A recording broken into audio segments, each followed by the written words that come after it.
Bringing together every major and minor hero in the Marvel Cinematic Universe was bound to result in some fantastically fun character moments in Avengers: Infinity War. No characters got more bang for the buck screen time, though, than Chris Hemsworth's Thor. To be fair, though, Thor's been having a bit of a renaissance since his third solo outing, Thor: Ragnarok. Director Taika Waititi was lauded for reinventing the character, imbuing him with a life and humor that had regularly been said to be missing from his previous films.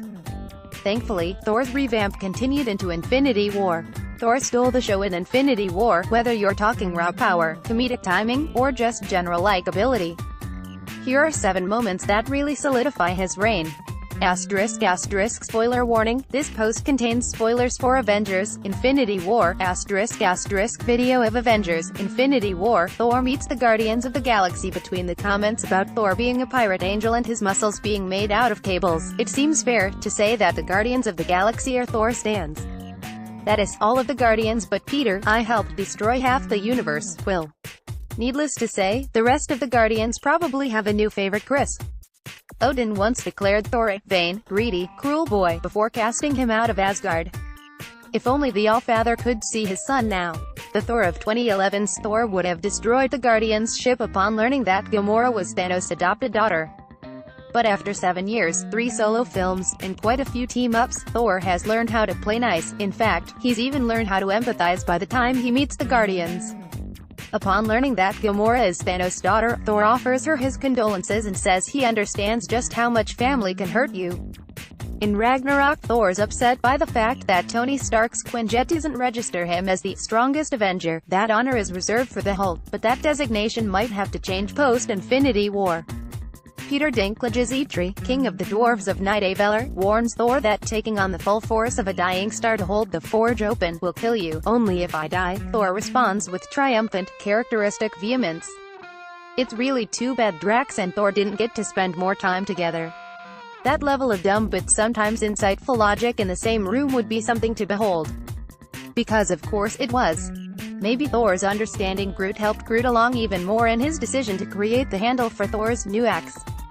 A little connection goes a long way between sentient tree creatures and angel pirates. We didn't get to see the beginning of Thor's fight with Thanos at the start of Infinity War, but we did see the grueling, heartbreaking end.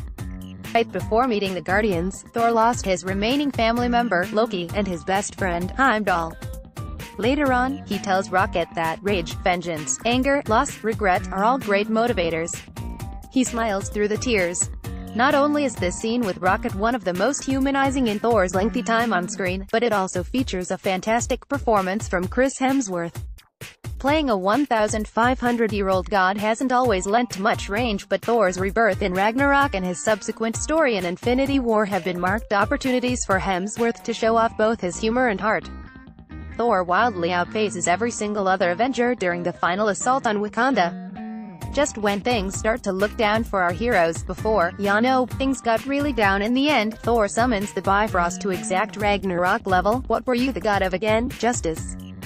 This is the moment we've been waiting for since Led Zeppelin's Immigrant Song wailed through theaters everywhere this past November, and Thor proved he doesn't need a hammer to harness his godly powers. Thor, rebooted, primed to save the day. Combine the lightning show with Thor's introducing his new friend, the tree, and greeting Steve Rogers with "I see you copied my beard," and what resulted was the perfect balance of elation and pre-finale jitters. Rocket's persistent sarcasm and negativity were no match for Thor's unbridled enthusiasm throughout their time together in Infinity War, making for perhaps one of the most unexpectedly delightful pairings throughout the film.